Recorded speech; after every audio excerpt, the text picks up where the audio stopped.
Eman Bacosa, itinigil na nga ba ang pagpaparamdam kay Jillian Ward? Fans na dismaya sa umanong paglabo ng pagtatambal.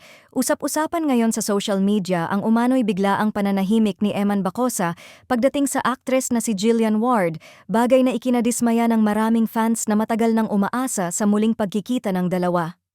Ayon sa mga taga-suporta ng kanilang tambalan, tila nauwi sa bitin ng excitement matapos ang unang beses na pagkikita ng dalawa na agad nagpausbong ng kilig at matinding interes mula sa publiko.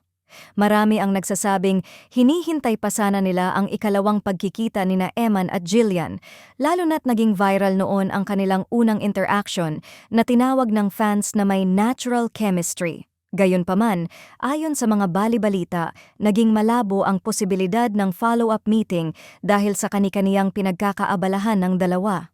Sa panig ni Eman Bacosa, abala umano ito sa matinding ensayo para sa nalalapit na boxing match laban sa isang Indonesian fighter.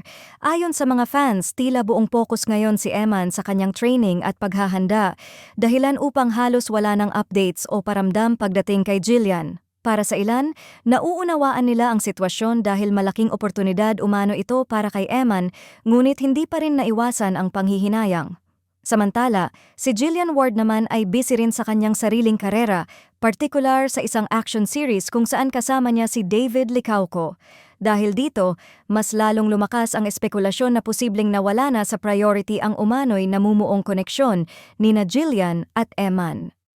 May mga netizens pa ngang nagsasabing tila mas nakatutok ngayon ang atensyon ng publiko sa bagong proyekto ni Jillian na siyang nagiging dahilan kung bakit unti-unting natabunan ang usapin tungkol sa kanila ni Eman.